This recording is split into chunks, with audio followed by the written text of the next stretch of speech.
तो hello friends, आज हम देखेंगे भाई इलेक्ट्रोस्टैटिक्स। भाई इलेक्ट्रोस्टैटिक्स का फर्स्ट चैप्टर का रिवीजन करने जा रहे हैं।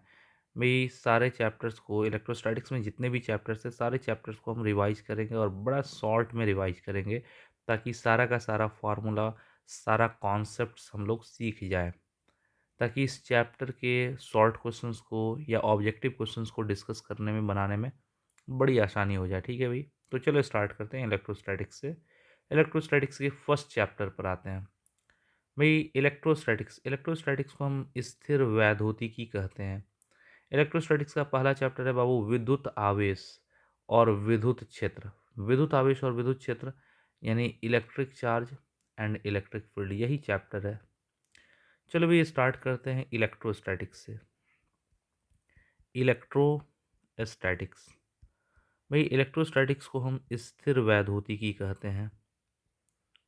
स्थिर वैद्युतिकी,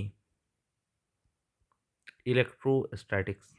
भाई ये इलेक्ट्रोस्टैटिक्स शब्द जो है इलेक्ट्रो प्लस स्टैटिक से मिल के बना है। भाई इलेक्ट्रोस्टैटिक्स बना है इलेक्ट्रो प्लस स्टैटिक। इलेक्ट्रो मतलब होता है आवेश और स्टैटिक्स मतलब रुका हुआ, यानी हम लोग इसमें रुके हुए आवेश, रुके हुए आवेश के बारे में पढ़ते हैं। बाबू इलेक्ट्रोस्टैटिक्स में हम लोग रुके हुए आवेश यानी स्टेशनरी चार्ज के बारे में पढ़ते हैं। केवल रुके हुए आवेश के बारे में नहीं पढ़ते हैं, बल्कि रुके हुए आवेश और उसके द्वारा उत्पन्न प्रभावों के बारे में भी पढ़ते हैं। वो कैसा प्रभाव पैदा कर रहा है उसके बारे में भी पढ़ते हैं। तो भाई हम देख रहे थे इलेक्ट्रोस्टैटिक्स। इलेक्ट्रोस्टैटिक्स बना है बाबू इलेक्ट्रो प्लस स्टैटिक्स। इलेक्ट्रो मतलब होता है आवेश और स्टैटिक्स मतलब रुका हुआ, यानी इसमें रुके हुए आवेश का अध्ययन करते हैं और साथ साथ रुके हुए आवेश के कारण जो प्रभाव पैदा होता है उसका भी अध्ययन करते हैं। भाई इलेक्ट्रोस्टैटिक्स को स्थिर वैद्युतिकी कहते हैं। स्थिर मतलब रुका हुआ और वैद्युतिकी मतलब आवेश, यानी इसमें हम लोग रुके हुए आवेश और इसके प्रभावों का अध्ययन करते हैं। भाई कोई पूछ दे इलेक्ट्रोस्टैटिक्स की परिभाषा तो क्या कहोगे? इलेक्ट्रोस्टैटिक्स फिजिक्स की वो शाखा है। इलेक्ट्रोस्टैटिक्स बाबू फिजिक्स की वह शाखा है जिसमें हम लोग रुके हुए आवेश और उसके द्वारा उत्पन्न प्रभावों के बारे में अध्ययन करते हैं। तो बाबू याद रखेंगे, कोई आवेश है, यह आवेश अगर रुक जाए, ये आवेश है प्लस चार्ज माइनस चार्ज। कोई बाबू आवेश है, ये आवेश अगर रुका हो यानी उसकी वेलोसिटी जीरो हो, तो रुके हुए इस आवेश का अध्ययन, इस रुके हुए आवेश और इसके कारण कौन कौन सा प्रभाव पैदा हो रहा है, रुके हुए आवेश और इसके प्रभावों का अध्ययन जहाँ किया जाता है वो इलेक्ट्रोस्टैटिक्स कहलाता है। तो क्या कहोगे भाई? इलेक्ट्रोस्टैटिक्स फिजिक्स की वो शाखा है। इलेक्ट्रोस्टैटिक्स यानी स्थिर वैद्युतिकी फिजिक्स की वह शाखा है जिसमें हम लोग रुके हुए आवेश और उसके द्वारा उत्पन्न प्रभावों का अध्ययन करते हैं। बाबू यहाँ तक तो बात जाने, कुछ बात और भी कर लेते हैं लगे हाथ। बाबू देखो, आवेशों की उत्पत्ति, आवेशों की उत्पत्ति, आवेश बाबू दो तरह का होता है, एक प्लस और एक माइनस। द्रव्यमान सिर्फ एक तरह का होता है, द्रव्यमान पॉजिटिव ही होता है, द्रव्यमान निगेटिव नहीं होता है। लेकिन आवेश दो तरह का होता है, आवेश प्लस और माइनस। बाबू इस आवेश की उत्पत्ति, आवेश जो पैदा होता है जनरली घर्षण के कारण होता है। आवेश की उत्पत्ति, आवेश प्लस माइनस चार्ज जो पैदा होता है वो घर्षण के कारण होता है। इसीलिए हम लोग स्थिर विद्युत को, स्थिर वैद्युतिकी को बाबू घर्षण विद्युत भी कहते हैं, याद रखेंगे। कोई पूछे बाबू कि आवेशों की उत्पत्ति, आवेशों यानी प्लस और माइनस, आवेश की उत्पत्ति प्रायः किसके कारण होती है? घर्षण के कारण होती है। इसी कारण स्थिर वैद्युतिकी को बाबू घर्षण विद्युत भी कहते हैं। घर्षण विद्युत मतलब फ्रिक्शनल इलेक्ट्रिसिटी। तो याद रखेंगे बाबू, आवेशों की उत्पत्ति, आवेशों की उत्पत्ति बाबू प्रायः घर्षण के कारण होती है। इसी कारण इसे को घर्षण विद्युत यानी फ्रिक्शनल इलेक्ट्रिसिटी भी कहते हैं। और एक बात याद रखिएगा बाबू, घर्षण के कारण, इस घर्षण के कारण किसी वस्तु पर जो आवेश पैदा होता है वो उस वस्तु पर, घर्षण के चलते किसी वस्तु पर जो आवेश पैदा होगा वो आवेश बाबू उस वस्तु पर रुका रहता है। घर्षण के चलते किसी वस्तु पर जो आवेश होता है वो रुका रहता है। इसी कारण घर्षण विद्युत को बाबू स्थिर विद्युत भी कहते हैं। स्थिर विद्युत यानी स्टैटिक इलेक्ट्रिसिटी भी, स्टैटिक इलेक्ट्रिसिटी भी कहते हैं। तो बाबू तुमको तो कुल मिला जुला के एकदम सीधे सीधे तीन बातें पता चली। बाबू पहला बात पता चला कि इलेक्ट्रोस्टैटिक्स यानी स्थिर वैद्युतिकी, इलेक्ट्रोस्टैटिक्स यानी स्थिर वैद्युतिकी को घर्षण विद्युत यानी फ्रिक्शनल इलेक्ट्रिसिटी भी कहते हैं, या स्थिर विद्युत स्टैटिक इलेक्ट्रिसिटी भी कहते हैं। चलो भाई ये बात तो पता चल गया। अब हम थोड़ा सा बात कर लेते हैं भाई आवेश की, कि आवेश क्या है। चलो भाई देखो, आवेश, आवेश को भी हम इंग्लिश में कहते हैं चार्ज। बाबू आवेश को स्मॉल क्यू या कैपिटल क्यू दोनों से डिनोट करते हैं। आवेश को चार्ज कहते हैं, आवेश को क्यू या कैपिटल क्यू से डिनोट करते हैं। आवेश का मात्रक, आवेश का ऐसा ही मात्रक कूलाम, जिसको हम लोग एम्पियर सेकंड भी कहते हैं, यही कूलाम एम्पियर सेकंड कहा जाता है। तो आवेश को कूलाम या एम्पियर सेकंड में मापा जाता है। तो बाबू कोई पूछे आवेश क्या है, चार्ज क्या है, तो चार्ज मौलिक कण इलेक्ट्रॉन और प्रोटॉन का वह गुण है। बाबू इलेक्ट्रॉन और प्रोटॉन दोनों में मास तो होता ही है, इसमें मास होता है, और बाबू इसमें मास होता है, इलेक्ट्रॉन और प्रोटॉन में मास तो होता ही है, मास मास दोनों में होता है बाबू। और दोनों में मास के अलावा चार्ज भी होता है ना जी, दोनों में चार्ज भी होता है। तो बाबू कोई पूछे आवेश क्या होता है, आवेश मौलिक कणों का, आवेश मौलिक कणों इलेक्ट्रॉन और प्रोटॉन का वह गुण है जिसके कारण उनके बीच विद्युत चुंबकीय बल लग पाता है, इलेक्ट्रोमैग्नेटिक फोर्स लग पाता है। इलेक्ट्रोमैग्नेटिक फोर्स मतलब विद्युत चुंबकीय बल।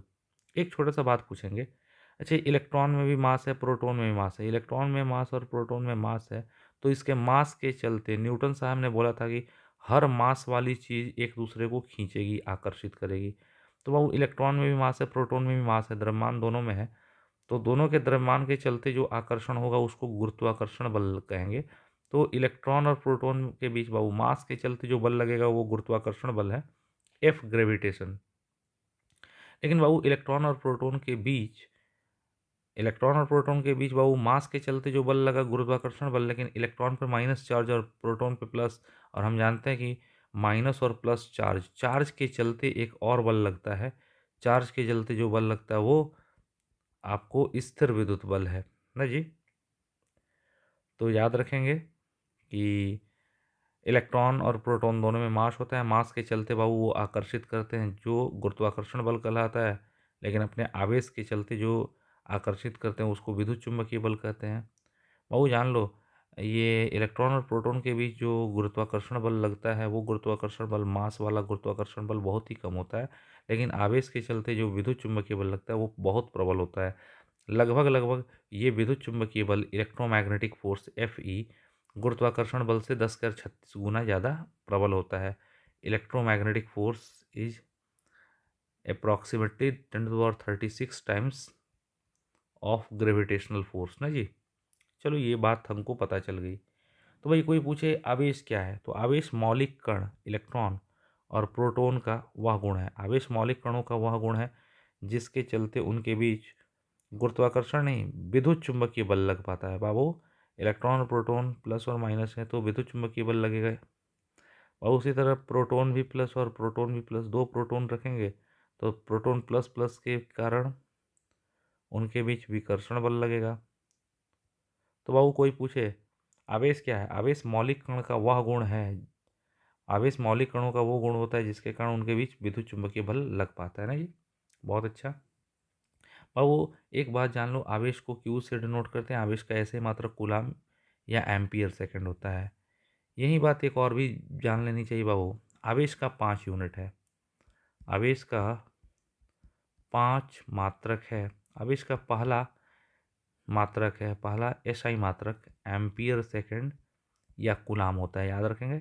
आवेश का एसआई मात्रक एम्पियर सेकंड जिसको हम लोग कूलाम कहते हैं, ये आवेश का एसआई यूनिट है, इंटरनेशनल यूनिट है, पूरी दुनिया में चलता है ना जी।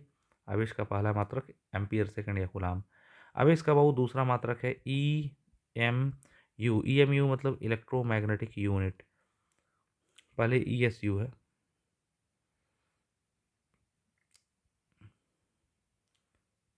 तो बाबू आवेश का दूसरा मात्रक है ई एम यू नहीं E S U, ESU electrostatic unit, ESU electrostatic unit. भाऊ ESU को ही हम लोग और क्या कहते हैं जानते हो? ESU को कहते हैं स्टैट कूलाम, स्टैट कूलाम, या ESU को फ्रैंकलिन भी कहते हैं। बाबू तो आवेश का पहला मात्रक है एम्पियर सेकंड या कूलाम, जो ऐसा यूनिट है। आवेश का दूसरा मात्रक जो ESU इलेक्ट्रोस्टैटिक यूनिट है, इसको स्टैट कूलाम या कभी कभी फ्रैंकलिन भी कहते हैं। और आवेश का फ्रैंकलिन या ESU सबसे छोटा मात्रक है, स्मॉलेस्ट यूनिट। बाबू आवेश का तीसरा मात्रक इसी तरह ESU के जैसा EMU है, इलेक्ट्रोमैग्नेटिक यूनिट EMU है। आवेश का तीसरा मात्रक EMU को बाबू हम लोग एब कूलाम भी कहते हैं, एब कूलाम कहते हैं। आवेश का तीसरा यूनिट EMU है। बाबू ये EMU जो होता है ना, वो कूलाम से 10 गुना ज़्यादा होता है। एक EMU में 10 गो कूलाम होता है, ठीक है। उसी तरह चौथा यूनिट, आवेश का चौथा यूनिट बाबू एम्पियर आवर। और जान लो वैसे एक एम्पियर आवर में, एक ठो एम्पियर आवर में 3600 कूलाम होता है, एक एम्पियर आवर में 3600 कूलाम होता है। और वो आवेश का पांचवा यूनिट होता है आपको आपको फैराडे, फैराड नहीं, फैराडे, FARAD, फैराड नहीं, फैराडे। और आवेश का पांचवा यूनिट फैराडे होता है। और 1 फैराडे बराबर लगभग होता है बाबू 96,500 कूलाम, याद रखेंगे। और बाबू 1 फैराडे आवेश का सबसे बड़ा मात्रक है। तो आवेश का सबसे छोटा मात्रक है ESU और सबसे बड़ा मात्रक है फैराड। और बाबू EMU, एक EMU में 10 कूलाम होते हैं, एक EMU में 10 कूलाम, और एक एम्पियर आवर में 3600 कूलाम होते हैं। तो चलो भाई, यहाँ तक कुछ बातें जाने, कुछ और भी बातें लगे हाथ जान लेते हैं। थोड़ा देखो भाई, आवेश की बात कर ही रहे हैं तो बाबू आप जान गए, आवेश को चार्ज कहते हैं। चार्ज को स्मॉल क्यू या कैपिटल क्यू से डिनोट करते हैं। आवेश का मात्रक कूलाम या एम्पियर सेकंड होता है। आवेश का बाबू 5 मात्रक है। आवेश का मात्रक है एम्पियर सेकंड या कूलाम, ESU या स्टैट कूलाम या फ्रैंकलिन। तीसरा मात्रक है EMU या एब कूलाम। चौथा एम्पियर आवर या फैराड। पांचवा मात्रक हो गया। आवेश क्या है? आवेश बाबू मौलिक कण का वह गुण होता है, आवेश मौलिक कणों का वो गुण होता है जिसके कारण बाबू आवेश के चलते उनके बीच विद्युत चुंबकीय बल लग पाता है।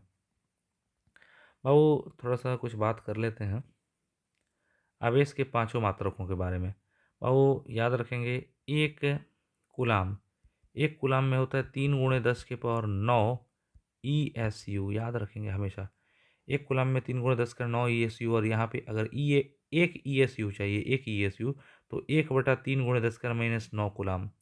एक ESU जो होता है 1/3 × 10⁻⁹ कूलाम होता है जी। उसी तरह एक कूलाम में 1/10 EMU होता है। एक कूलाम में 1/10 EMU, और एक EMU में होता है 10 कूलाम। ये याद रखेंगे भाई। एक एम्पियर आवर होता है बाबू 3600 कूलाम। और एक फैराडे होता है 96,500 कूलाम। तो बाबू इन सब चीज़ों को हम लोग अच्छे से याद रखेंगे। बहुत बड़ी चीज़ें तो नहीं हैं, लेकिन हाँ याद रखना चाहिए। बहुत अच्छा। बाबू वैसे एक बात और जान लो, इलेक्ट्रॉन, इलेक्ट्रॉन का आवेश E-, इलेक्ट्रॉन को E- कहते हैं, प्रोटॉन को बाबू P+ कहते हैं। इलेक्ट्रॉन का आवेश E जो होता है माइनस में होता है, इलेक्ट्रॉन का आवेश माइनस में होता है, -1.6 × 10⁻⁹ कूलाम। इलेक्ट्रॉन का आवेश E बराबर -1.6 × 10⁻⁷ कूलाम। या कभी कभी बाबू लिखते हैं -4.8 × 10⁻10 ESU। या बाबू कभी कभी -1.6 × 10⁻20 EMU, इलेक्ट्रॉन का आवेश। बाबू इलेक्ट्रॉन का आवेश तीनों यूनिट में लिख दिए। इलेक्ट्रॉन का आवेश E बराबर 106 × 10⁻⁹ कूलाम, या 408 × 10⁻10 ESU, या 106 × 10⁻20 EMU इलेक्ट्रॉन का आवेश होता है। उसी तरह बाबू प्रोटॉन का आवेश दे देंगे। इलेक्ट्रॉन पर माइनस चार्ज है तो माइनस में ले लिए हैं, प्रोटॉन पे प्लस चार्ज है तो सारा चार्ज प्लस में होगा।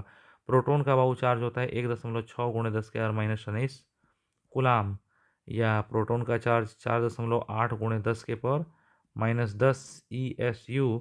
या बाबू 1.6 × 10⁻20 EMU इलेक्ट्रॉन का, सॉरी ये प्रोटॉन का चार्ज हो गया। बहुत अच्छा भाई, ये तो हम लोग जान चुके हैं। चलो भाई अब आगे की चीज़ों को समझते हैं। भाई अब देखते हैं भाई types of objects. Types of objects यानी वो वस्तु के प्रकार। टाइप्स ऑफ ऑब्जेक्ट्स यानी वस्तु के प्रकार। वो वस्तु मेनली तीन टाइप की होती है। पहला है धनावेशित वस्तु। वस्तु तीन टाइप की होती है। धनावेशित वस्तु, पॉजिटिवली, बाबू ये पॉजिटिव लिखा है, प्लस भी यानी पॉजिटिव, पॉजिटिवली चार्ज्ड ऑब्जेक्ट। बाबू धनावेशित वस्तु, धनावेशित वस्तु किसको कहते हैं? वैसी वस्तु जिसमें प्रोटॉन्स की संख्या ज़्यादा हो, प्रोटॉन्स की संख्या ज़्यादा हो और इलेक्ट्रॉन्स की संख्या कम हो। वह वस्तु जिस पर प्रोटॉन्स की संख्या ज़्यादा हो, इलेक्ट्रॉन्स कम हो, ओ plus minus plus minus plus minus cut गया तो इस वस्तु पे प्लस चार्ज बचा, तो ये धनावेशित वस्तु है। वह वस्तु जिस पर प्रोटॉन्स की संख्या इलेक्ट्रॉन से अधिक होती है उसको धनावेशित वस्तु कहते हैं। याद रहेगा। वैसी वस्तु जिसमें नॉर्मल संख्या से प्रोटॉन्स की संख्या ज़्यादा हो जाए, इलेक्ट्रॉन्स की संख्या कम हो, तो उस तरह की वस्तु को धनावेशित वस्तु कहते हैं। वो एक्चुअली धनावेशित किस तरह हुई है? एक्चुअली पहले इसमें 6 प्रोटॉन और 6 इलेक्ट्रॉन थे और इलेक्ट्रॉन को बाहर निकाल दिया गया। इलेक्ट्रॉन बाहर निकाल देंगे तो इस पर प्लस चार्ज आ जाएगा, तो ये धनावेशित वस्तु कहलाएगी। बाबू दूसरी वस्तु होती है ऋणावेशित वस्तु। धनावेशित नहीं, ऋणावेशित वस्तु। और ऋणावेशित वस्तु यानी निगेटिवली चार्ज्ड ऑब्जेक्ट। ऋणावेशित वस्तु किसको कहते हैं? वैसी वस्तु जिसमें इलेक्ट्रॉन्स की संख्या ज़्यादा हो और प्रोटॉन्स की संख्या कम हो, तो उस तरह की वस्तु को ऋणावेशित वस्तु कहेंगे। और वो तीसरी वस्तु होती है उदासीन वस्तु।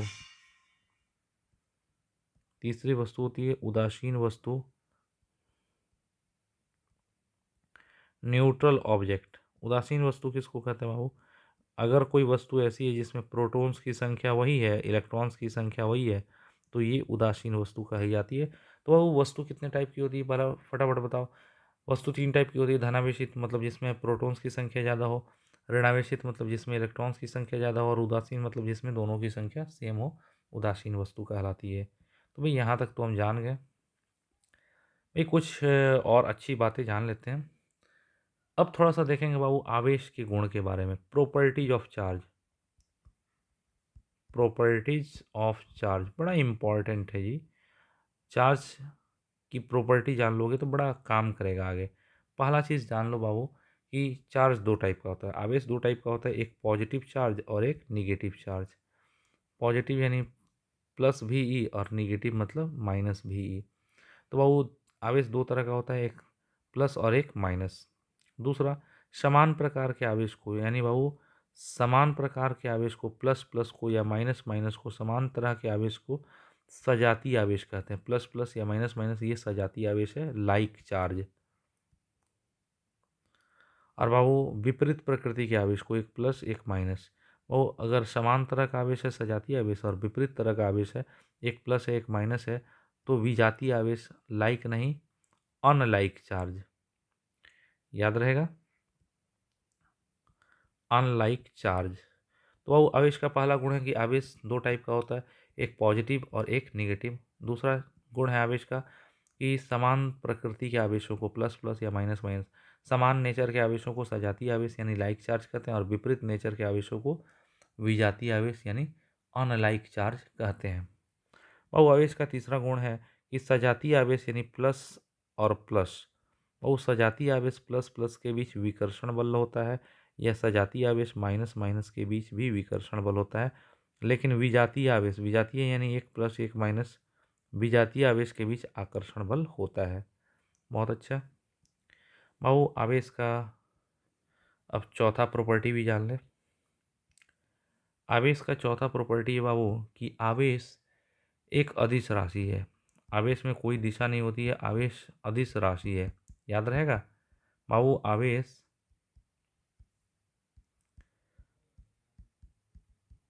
आवेश में कोई दिशा नहीं होती है, आवेश अदिश राशि है, स्केलर क्वांटिटी है। और बाबू आवेश को क्यू से डिनोट करते हैं, कैपिटल क्यू या स्मॉल क्यू से डिनोट करते हैं।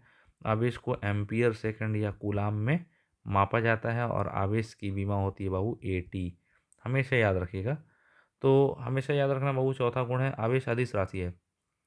आवेश आवेश में कोई दिशा नहीं होती, आवेश अदिश राशि है, स्केलर क्वांटिटी। आवेश को क्यू से डिनोट करते हैं, इसे एम्पियर सेकंड या कूलाम में मापा जाता है और वो आवेश की विमा एटी होती है। कैसे होती है याद रखिएगा, एटी या कभी कभी आई टी। आवेश की विमा एटी या आई टी दोनों होती है बाबू। अब हम लोग देखें तो पांचवा प्रॉपर्टी है कि आवेश मूल राशि नहीं है। आवेश एक तरह की मूल राशि नहीं है, आवेश व्युत्पन्न राशि है। आवेश व्युत्पन्न राशि है क्योंकि ये एक्चुअली मूल पर निर्भर करता है। आवेश मूल राशि नहीं है, आवेश व्युत्पन्न राशि है। क्यों? आवेश का मात्रक होता है एम्पियर सेकंड, ये एम्पियर और सेकंड दोनों पर निर्भर कर रहा है, यानी ये मूल नहीं है, आवेश व्युत्पन्न राशि होता है। बहुत अच्छा बाबू। छठा प्रॉपर्टी, यही काफ़ी इम्पॉर्टेंट है बाबू। छठा प्रॉपर्टी है कि किसी भी सिस्टम में, मान लो किसी भी वस्तु के अंदर अगर एक आवेश है प्लस क्यू वन, दूसरा आवेश है प्लस क्यू टू, तीसरा आवेश है minus Q three, dot dot dot dot. किसी वस्तु के भीतर बाबू बहुत सारे आवेश हैं, कुछ आवेश प्लस में है, कुछ आवेश माइनस में है, और लास्टवा आवेश है क्यू एन। किसी वस्तु में Q one, Q two, minus Q three, Q N आवेश है। तो इसका टोटल चार्ज निकालने के लिए सभी आवेशों को चिन्ह के साथ जोड़ना होगा। तो इस वस्तु का नेट चार्ज क्यू नेट बराबर Q one plus Q two, लेकिन minus Q three plus dot dot dot dot Q N. तो बाबू याद रखना, आवेश योगात्मक होता है। आवेश योगात्मक होता है। अगर हमको किसी सिस्टम का टोटल आवेश निकालना है, अगर हमको किसी वस्तु का टोटल आवेश निकालना है, तो उसके अंदर स्थित हर आवेश को चिन्ह के साथ जोड़ देते हैं, तो उस वस्तु का हमको नेट आवेश मिल जाता है। तो आवेश का ये छठा प्रॉपर्टी हो गया भाई। चलिए अब आवेश के सातवें प्रॉपर्टी पर आते हैं हम लोग। बहु आवेश का सातवां प्रॉपर्टी यही है कि किसी भी प्रक्रिया या अभिक्रिया में आवेश संरक्षण के नियम का पालन हमेशा होता है। चार्ज हमेशा कंजर्व्ड होता है, आवेश हमेशा संरक्षित रहता है, यानी कंजर्व्ड रहता है। और बाबू हर प्रक्रिया या अभिक्रिया में, हर एक प्रक्रिया या अभिक्रिया में किसी भी सिस्टम का कुल चार्ज, कुल आवेश, कुल चार्ज हमेशा कांस्टेंट रहता है। इसी को कहते हैं आवेश संरक्षण का नियम। आवेश संरक्षण का नियम। तो बाबू ये बोलो तो आवेश संरक्षण का नियम, ये आवेश का एक बहुत इम्पॉर्टेंट गुण है। तो आवेश का बाबू सातवां गुण है कि किसी भी प्रक्रिया में, किसी भी प्रक्रिया या अभिक्रिया में चार्ज यानी आवेश हमेशा कांस्टेंट रहता है, संरक्षित रहता है, बदलता नहीं है। यानी किसी भी प्रक्रिया या अभिक्रिया में आवेश की न तो उत्पत्ति होती है न विनाश होता है। आवेश हमेशा संरक्षित रहता है, निश्चित रहता है, कांस्टेंट रहता है, और इसी को आवेश संरक्षण का नियम यानी बाबू law of conservation of charge कहते हैं। चलो इस law of conservation of charge को बाबू दो एग्जाम्पल से हम लोग समझ लेते हैं। जानते हो, अगर कोई इलेक्ट्रॉन और कोई पॉजिट्रॉन, इलेक्ट्रॉन मतलब ई माइनस और पॉजिट्रॉन मतलब पॉजिटिव इलेक्ट्रॉन ई प्लस, और कोई इलेक्ट्रॉन और कोई पॉजिट्रॉन एक दूसरे के काफ़ी पास आते हैं, इलेक्ट्रॉन और पॉजिट्रॉन पास आकर के सटते हैं, very near to each other. और कोई इलेक्ट्रॉन और पॉजिट्रॉन बिल्कुल पास आकर के सट जाएं, और जैसे ही सटेंगे तो इलेक्ट्रॉन पार्टिकल और पॉजिट्रॉन एंटी पार्टिकल है, पार्टिकल एंटी पार्टिकल से सटता है, तो दोनों एक दूसरे का विनाश कर देते हैं, और विनाश करते हैं तो दोनों का मास एनर्जी में कन्वर्ट कर जाता है। एक गामा रे इधर, एक गामा रे इधर, तो यहाँ पे दो ठो गामा रे निकलता है ना जी। कितना? दो गामा रे निकलता है। तो यहाँ पे भी, इस प्रक्रिया में भी बाबू आवेश संरक्षण के नियम का पालन हो रहा है। क्यों? अभिक्रिया के पहले, इस रिएक्शन के पहले में नेट चार्ज देखा जाए तो नेट चार्ज क्यू नेट कितना है? अभिक्रिया के पहले नेट चार्ज इलेक्ट्रॉन पर कितना है? माइनस ई, प्लस पॉजिट्रॉन पे कितना है? प्लस ई। तो नेट चार्ज अगर देख लिया जाए तो नेट चार्ज हो गया बाबू अभिक्रिया के पहले जीरो, और अभिक्रिया के बाद दो ठो गामा रे निकल रहा है। नेट चार्ज अभिक्रिया के बाद गामा रे रे है, किरण है, किरण पर नेट चार्ज कितना होता है? जीरो। तो अभिक्रिया के पहले भी नेट चार्ज 0 और बाद भी नेट चार्ज 0, यानी बाबू इस वाले रिएक्शन में आवेश संरक्षण के नियम का पालन हो रहा है। अच्छा, इस वाले को हम थोड़ा फिगर के माध्यम से दिखाएं तो बहुत अच्छा रहेगा। बाबू एक इलेक्ट्रॉन एक इलेक्ट्रॉन और एक पॉजिट्रॉन, यानी पॉजिटिव इलेक्ट्रॉन, एक इलेक्ट्रॉन और एक पॉजिट्रॉन एक दूसरे के काफ़ी करीब आए। एक दूसरे के काफ़ी करीब आए इलेक्ट्रॉन पॉजिट्रॉन जैसे ही सटेंगे, इलेक्ट्रॉन बाबू ये पार्टिकल है, लेकिन पॉजिट्रॉन जो है पार्टिकल नहीं है, उसका एंटी है। ये पार्टिकल है, ये एंटी पार्टिकल है। जैसे ही पार्टिकल एंटी पार्टिकल से सटता है तो दोनों दोनों एक दूसरे को सट करके विनाश कर देंगे। मैटर एंटी मैटर से मिलता है तो विनाश कर देंगे। विनाश कर देंगे तो इसका मास गामा रे के एनर्जी के रूप में बाबू गामा रे के रूप में निकल जाएगा इधर, ये गामा रे के रूप में, इसका मास गामा रे के रूप में इधर, इसका मास इधर गामा के रे के रूप में निकल जाएगा और यहाँ पे हमको 2 ठो गामा रे मिलेगा। तो इलेक्ट्रॉन और पॉजिट्रॉन टच करेंगे तो इन दोनों का मास गामा रे के एनर्जी के रूप में कन्वर्ट हो जाएगा। तो वही इलेक्ट्रॉन और पॉजिट्रॉन बहुत नज़दीक आते हैं, सटते हैं तो 2 ठो गामा रे नहीं मिलता है। और वो इन दोनों का टोटल चार्ज 0 अभिक्रिया के पहले, और गामा रेज का भी टोटल चार्ज 0। तो यह प्रक्रिया में बाबू एक्चुअली आवेश संरक्षण के नियम का पालन हो रहा है और इस प्रोसेस को बाबू कहते हैं मास एनिहिलेशन। क्यों? द्रव्यमान दोनों का द्रव्यमान इलेक्ट्रॉन और पॉजिट्रॉन दोनों का मास एनिहिलेट कर जा रहा है, विनाश हो जा रहा है, और इन दोनों का मास विनाश करके एनर्जी में कन्वर्ट हो जा रहा है। तो इस प्रोसेस को कहते हैं मास एनिहिलेशन ना जी। थोड़ा दूसरा रिएक्शन दिखाया जिसमें हमको आवेश संरक्षण के नियम का पालन हो रहा है। तो वो ऐसा दूसरा रिएक्शन भी है, जानते हो? जब किसी नाभिक के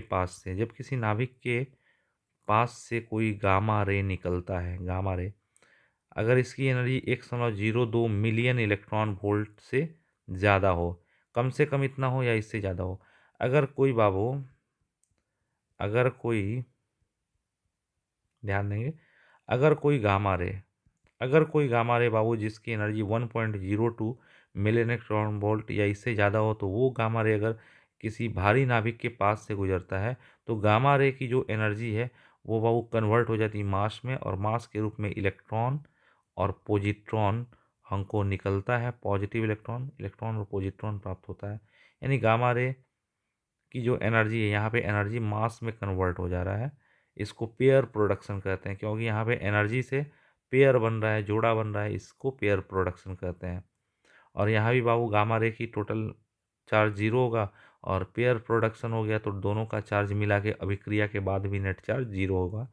तो बाबू बोलो तो गामा रे, कोई गामा रे जिसकी एनर्जी 1.02 मिलियन इलेक्ट्रॉन वोल्ट है या उससे अधिक है, वो वेरी नियर टू न्यूक्लियस, वो नाभिक के काफ़ी पास से गुजरे, कोई गामा रे जिसकी एनर्जी काफ़ी है, जो नाभिक के पास से गुजरता है, तो नाभिक के पास से गामा रे गुजरेगा तो वो इलेक्ट्रॉन और पॉजिट्रॉन का पेयर बनाएगा, और इस प्रोसेस में एनर्जी मास में कन्वर्ट कर रहा है, इसीलिए इसको पेयर प्रोडक्शन कहते हैं। प्रोडक्शन हो रहा है तो इस प्रोसेस को बाबू पेयर प्रोडक्शन, युग्म निर्माण कहते हैं। और इस प्रोसेस में भी इधर टोटल चार्ज 0 और इधर गामा रे पर टोटल चार्ज 0।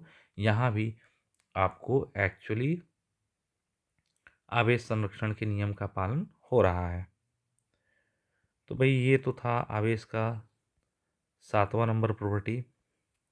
और आवेश का 8वां नंबर प्रॉपर्टी देखिए, 8वां गुण। भाई आवेश का 8वां गुण है कि भाई आवेश का आपका 8वां गुण यही है कि बाबू आवेश पर चाल का कोई प्रभाव नहीं पड़ता है। याद रखेंगे, कोई आवेश है अगर रुका है तो वो भी, अगर मान लो 1 कूलाम है, अगर रुका है तो 1 कूलाम है, और चलवो करेगा तो वो भी बाबू कितना होगा, 1 कूलाम होगा ना जी। कितने स्पीड से चले, छोटे स्पीड, ज़्यादा ज़्यादा बहुत ज़्यादा स्पीड से भी चलेगा तो 1 कूलाम रहेगा। तो बाबू आवेश अगर 1 कूलाम का आवेश ले लें तो अगर रुका है तो 1 कूलाम चलेगा चलेगा चलेगा, कितना भी तेज चलेगा तो उसका आवेश 1 कूलाम रहेगा। लेकिन बाबू मान लो द्रव्यमान की बात अगर लगे हाथ कर लें, अगर बाबू कोई पिंड है जिसका द्रव्यमान है 10 kg, कोई पिंड है जिसका द्रव्यमान है बाबू 10 kg, अगर ये रुका है तो इसका द्रव्यमान 10 kg, अगर यही पिंड 10 kg का यही पिंड बाबू अगर प्रकाश के वेग के 87% वेग से चले, 87% ऑफ सी, लाइट की स्पीड के 87% के वेग से चले, यही 10 किलो वाला वस्तु अब 10 किलो नहीं रहेगा, 20 केजी हो जाएगा। यानी बाबू द्रव्यमान डबल हो जाता है। तो द्रव्यमान पर चाल का प्रभाव पड़ता है, लेकिन बाबू आवेश पर चाल का कोई प्रभाव नहीं पड़ता है, याद रहेगा। तो ये तो बात एकदम याद रखिएगा कि द्रव्यमान पर चाल का प्रभाव पड़ता है, लेकिन आवेश पर चाल का प्रभाव नहीं पड़ता है। बहुत अच्छी बात है बाबू। 9 नंबर, किसी वस्तु को आवेशित करना है। बाबू किसी भी वस्तु को हमको चार्ज करना है, आवेशित करना है, तो आवेशित करने के लिए इलेक्ट्रॉन उत्तरदायी होता है, प्रोटॉन उत्तरदायी नहीं होता है। क्यों? वो किसी वस्तु को आवेशित करने के लिए इलेक्ट्रॉन उत्तरदायी है। इलेक्ट्रॉन से ही वस्तु बाबू धनावेशित होती है या ऋणावेशित होती है। इलेक्ट्रॉन उत्तरदायी होता है, प्रोटॉन उत्तरदायी नहीं होता है, क्योंकि प्रोटॉन नाभिक के भीतर प्रबल नाभिकीय बल द्वारा बंधा होता है। बाबू कोई वस्तु है, किसी वस्तु में जानते हैं कि जितनी मात्रा में प्लस होता है उतनी ही मात्रा में माइनस होता है। कोई वस्तु इस उसमें कोई वस्तु जनरली उदासीन होता है। क्यों? क्योंकि जितना प्लस उतना माइनस, इसीलिए उदासीन। अगर बाबू तुम इस वस्तु से इलेक्ट्रॉन हटा दो, इलेक्ट्रॉन तुम हटा दो, निकाल दो, तो यहाँ का इलेक्ट्रॉन हट जाएगा। ये इलेक्ट्रॉन हट गया, ये इलेक्ट्रॉन हट गया। अगर बाबू तुम वस्तु में से इलेक्ट्रॉन निकाल के हटा दो, इलेक्ट्रॉन इलेक्ट्रॉन इलेक्ट्रॉन, अगर वस्तु में से इलेक्ट्रॉन निकाल के हटा दोगे, ये हट जाएगा, ये इलेक्ट्रॉन रहेगा ही नहीं। तो बाबू इसमें प्लस की अधिकता हो जाएगी और माइनस की कमी। तो प्लस और माइनस तो कैंसिल हो जाएगा, इस पर नेट चार्ज क्या आ जाएगा? प्लस। तो बाबू इलेक्ट्रॉन, अगर किसी वस्तु पर प्लस ले आना है तो इलेक्ट्रॉन को हटाना होगा। तो इलेक्ट्रॉन हटा देने से, इलेक्ट्रॉन किसी वस्तु से निकाल देने पर उस वस्तु पर प्लस चार्ज आ जाता है। बाबू कोई वस्तु है, इस वस्तु पर अगर तुम इलेक्ट्रॉन डाल दो, इलेक्ट्रॉन डाल दोगे तो इलेक्ट्रॉन की अधिकता हो जाएगी। इलेक्ट्रॉन की अधिकता मतलब निगेटिव चार्ज। तो बाबू किसी वस्तु में या तो प्लस पैदा करना है तो इलेक्ट्रॉन निकालना होता है, या तो माइनस पैदा करना है तो इलेक्ट्रॉन डालना होता है। यानी किसी वस्तु को आवेशित करने के लिए इलेक्ट्रॉन उत्तरदायी है, प्रोटॉन उत्तरदायी नहीं होता है, क्योंकि प्रोटॉन नाभिक के भीतर प्रबल नाभिकीय बल से बना होता है। बाबू 10वां प्रॉपर्टी देख लो एकदम तेजी से। आवेश का बाबू 10वां प्रॉपर्टी, भाई आवेश का 10वां प्रॉपर्टी ये है कि अगर किसी वस्तु को धनावेशित करना है, अगर किसी वस्तु को धनावेशित करना है तो इलेक्ट्रॉन निकालना होगा। और अगर किसी वस्तु में से इलेक्ट्रॉन, अच्छा तुम ही बताओ, सोडियम है, सोडियम में से इलेक्ट्रॉन निकल जाएगा, सोडियम में से बाबू इलेक्ट्रॉन निकाल देंगे तो सोडियम प्लस बन जाएगा ना जी, और इलेक्ट्रॉन निकल जाएगा, इलेक्ट्रॉन ही माइनस निकल जाएगा। तो बाबू सोडियम है, सोडियम में से इलेक्ट्रॉन निकाल दो, इलेक्ट्रॉन निकाल दोगे तो सोडियम प्लस बन जाता है। तो इसी तरह कोई भी वस्तु बाबू, कोई भी वस्तु में से अगर इलेक्ट्रॉन निकालते हो, इलेक्ट्रॉन निकालते हो किसी वस्तु में से, तो किसी वस्तु में से इलेक्ट्रॉन निकालने पर उस पर प्लस चार्ज आता है।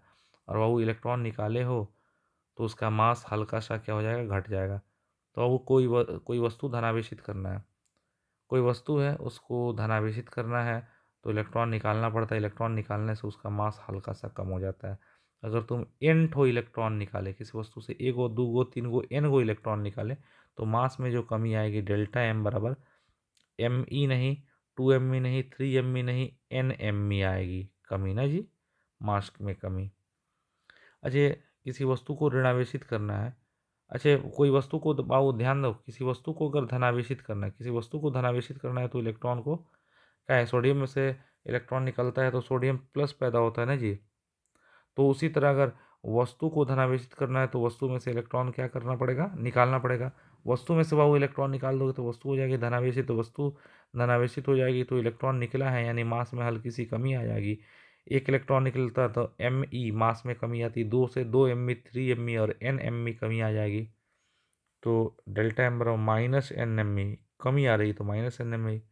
बाबू अगर किसी वस्तु पर ऋणावेशित करना है, बाबू किसी वस्तु को ऋणावेशित करना है तो इलेक्ट्रॉन को क्या करना होगा? डालना होगा। इलेक्ट्रॉन को ले आके डालेंगे, इलेक्ट्रॉन बाबू ले आके वस्तु को हम दे देंगे, इलेक्ट्रॉन वस्तु पर डाल देंगे तो इलेक्ट्रॉन आ जाने से निगेटिव की अधिकता हो जाएगी। तो बाबू किसी वस्तु को प्लस करने के लिए इलेक्ट्रॉन निकालेंगे तो मास घट जाएगा। किसी वस्तु को ऋणावेशित करने के लिए इलेक्ट्रॉन डालेंगे तो मास नॉर्मल अवस्था से बढ़ जाएगा। तो बाबू इसमें मास में जो वृद्धि होगी डेल्टा एम बराबर 1 एम ई, 2 एम ई नहीं, प्लस एन एम ई ना जी। यानी मास में जो कमी होगी, धनावेशित करोगे तो मास में कमी हो जाएगी। तो बाबू याद रखना, धनावेशित वस्तु का मास नॉर्मल अवस्था से थोड़ा कम होता है और ऋणावेशित वस्तु का मास नॉर्मल अवस्था से थोड़ा सा ज़्यादा होता है। मास में जो परिवर्तन होता है डेल्टा एम बराबर plus minus N M E होता है। बाबू ये तो 10वां प्रॉपर्टी हो गया। आवेश का 11 नंबर प्रॉपर्टी, वो 11 नंबर प्रॉपर्टी ये है कि आवेश हमेशा क्वांटीकृत होता है। आवेश हमेशा क्वांटीकृत यानी क्वांटाइज्ड, आवेश हमेशा क्वांटीकृत होता है, क्वांटाइज्ड होता है। वो आवेश क्वांटीकृत होता है मतलब आवेश छोटे छोटे छोटे छोटे पैकेट्स के रूप में होता है। आवेश का इस पैकेट से छोटा पैकेट पॉसिबल नहीं है। आवेश हमेशा स्टेप्स के रूप में होता है। इलेक्ट्रॉन का आवेश, एक इलेक्ट्रॉन के आवेश के बराबर किसी वस्तु पे आवेश होता है 2, 3, 4 हो सकता है 5, 6। किसी वस्तु पर 6.5 इलेक्ट्रॉन के आवेश के बराबर आवेश नहीं हो सकता है। यानी आवेश हमेशा क्वांटीकृत होता है, याद रखेंगे। और आवेश हमेशा क्वांटीकृत होता है यानी आवेश हमेशा क्वांटाइज्ड होता है, स्टेप्स के रूप में होता है या पैकेट के रूप में होता है। और बाबू किसी वस्तु पर सबसे छोटा आवेश इलेक्ट्रॉन के आवेश के बराबर हो सकता है। अच्छा, किसी वस्तु पर बाबू 1 इलेक्ट्रॉन, 2 इलेक्ट्रॉन, 3 इलेक्ट्रॉन डाला जा सकता है। 1 इलेक्ट्रॉन किसी वस्तु पर डालेंगे तो उस पर माइनस ई आवेश आएगा। 2 इलेक्ट्रॉन डालेंगे तो माइनस ई और माइनस ई मिला के -2 ई आवेश आएगा। -3 ई आवेगा, -4 ई आवेगा। किसी वस्तु में -4.5 को इलेक्ट्रॉन तो नहीं ना डाल सकते, तो -4.5 ई नहीं होगा।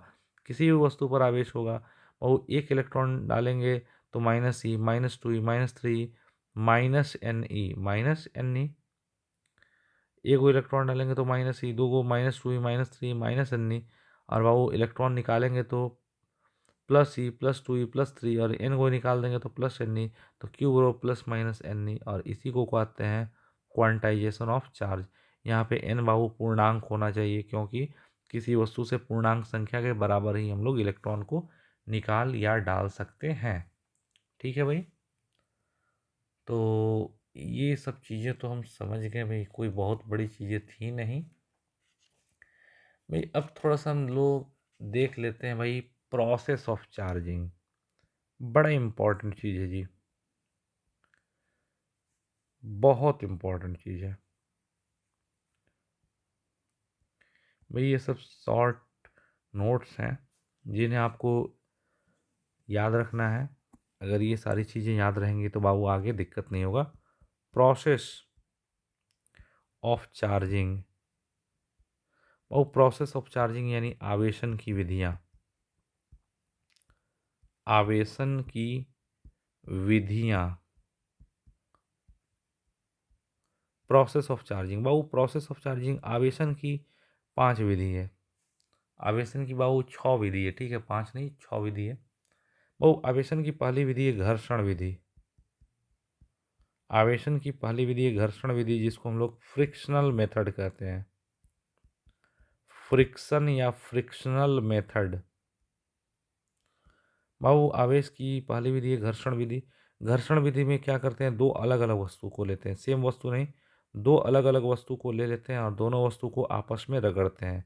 बाबू दोनों वस्तु को आपस में सटा करके रगड़ते हैं। रगड़ने से जिस वस्तु में रगड़ते हैं, तो रगड़ने से जिस वस्तु में बाबू कोई इलेक्ट्रॉन कम दृढ़ता से बंधा है, उस वस्तु का इलेक्ट्रॉन जो कम दृढ़ता से बंधा है पहले से दूसरे में आ जाता है, पहले से इलेक्ट्रॉन दूसरे में आ जाता है, जिससे पहले वाले में इलेक्ट्रॉन की कमी हो जाती है। पहले वस्तु में इलेक्ट्रॉन की कमी हो जाती है, इलेक्ट्रॉन की पहले से दूसरे में आ जाएगी तो पहले में इलेक्ट्रॉन की कमी हो जाएगी, तो पहले वस्तु पर प्लस चार्ज पैदा हो जाएगा, और दूसरे पर उतने ही इलेक्ट्रॉन्स की अधिकता हो जाएगी तो दूसरे वस्तु पर उतना ही माइनस चार्ज पैदा हो जाएगा। और इस तरह हम दो अलग अलग वस्तुओं को आपस में रगड़ करके घर्षण विधि से आवेशित कर सकते हैं। बाबू आवेशन की दूसरी विधि है बाबू स्पर्श विधि। स्पर्श विधि, कांटेक्ट मेथड। बाबू स्पर्श विधि में कुछ नहीं होता है, एक चालक गोला ले लिया जाता है और इस चालक गोले को किसी अचालक स्टैंड पर रख दिया जाता है, और उसके बाद से हम ये पहले स्टार्टिंग में ये गोला, एक्चुअली में बाबू स्टार्टिंग में ये गोला उदासीन है। अगर हम किसी उदासीन गोले के पास धनावेशित छड़ ले आ करके बाबू इस छड़ को टच करा देंगे, तो इस छड़ में का जो प्लस चार्ज है वो हाई पोटेंशियल से बह करके चालक में जाएगा लो पोटेंशियल की ओर, और बाबू इस पर स्पर्श कराएंगे तो इस छड़ का कुछ आवेश बह करके इस गोले पर चला जाएगा और कांटेक्ट मेथड से ये आवेशित हो जाएगा। यानी बाबू कांटेक्ट मेथड में हम लोग कोई चालक गोला लेते हैं, उसको अचालक स्टैंड पर रख देते हैं और किसी आवेशित छड़ को इस उदासीन गोले से टच कराते हैं, तो इस छड़ का जो पॉजिटिव चार्ज है बाबू बह करके चला जाता है इस गोले पर, और इस तरह कांटेक्ट मेथड से ये आवेशित हो जाता है। भाई अब देखो, चार्जिंग का तीसरा मेथड है बाबू प्रेरण विधि। प्रेरण विधि प्रेरण विधि को हम लोग इंडक्शन मेथड कहते हैं। बाबू इंडक्शन मेथड ऐसा मेथड होता है जिसमें हम लोग बिना टच किए हुए किसी वस्तु को चार्ज कर लेते हैं, ठीक है।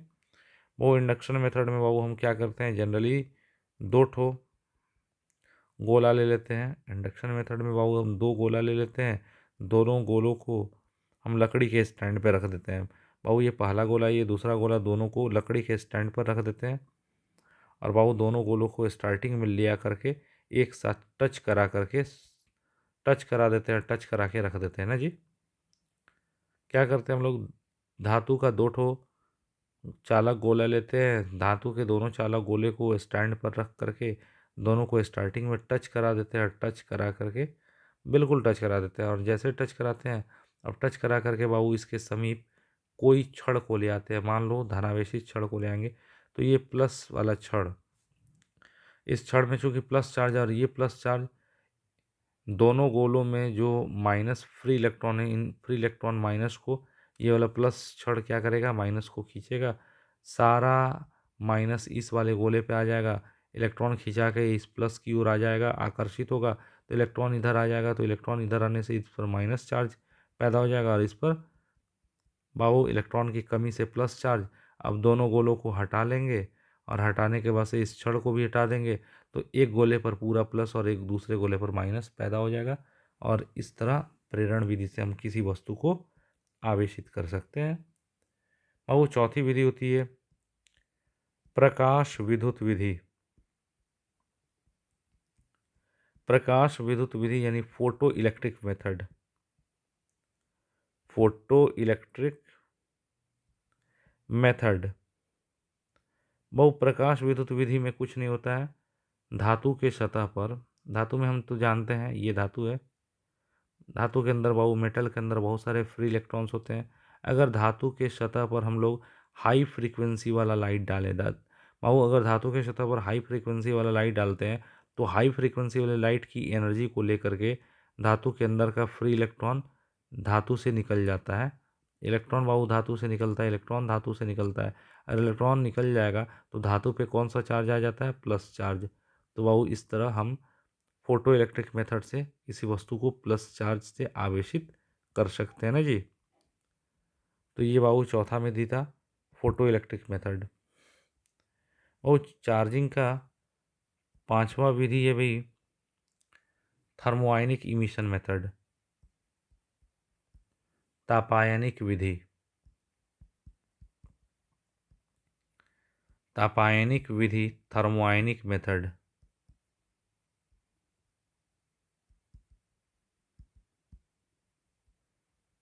बाबू तापायनिक विधि में क्या होता है, कोई धातु का प्लेट होता है या कोई धातु होता है, और बाबू इस धातु को हम लोग गर्म करते हैं, हीट करते हैं।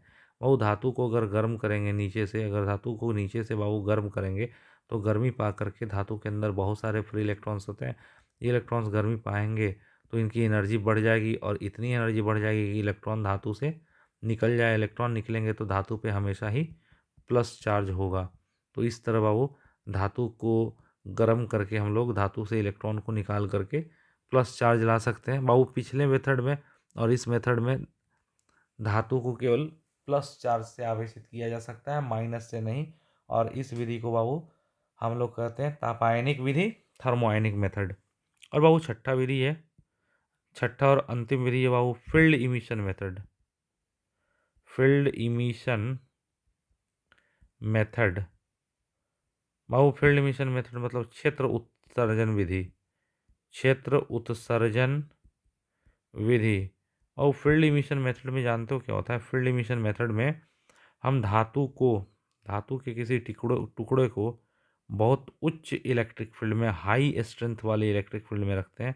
बाबू हमने धातु को इस हाई इलेक्ट्रिक फील्ड में जब रखा, तो हाई इलेक्ट्रिक फील्ड की दिशा अगर आगे हो, तो धातु के अंदर तो बहुत सारे फ्री इलेक्ट्रॉन्स होते हैं ना, धातु है, धातु के अंदर बहुत सारे फ्री इलेक्ट्रॉन हैं, और इस धातु के टुकड़े को हाई इलेक्ट्रिक फील्ड में रखेंगे, तो इन फ्री इलेक्ट्रॉन्स पर, तो धातु के अंदर जो ये फ्री इलेक्ट्रॉन्स हैं, इन फ्री इलेक्ट्रॉन्स पर बल किधर लगेगा?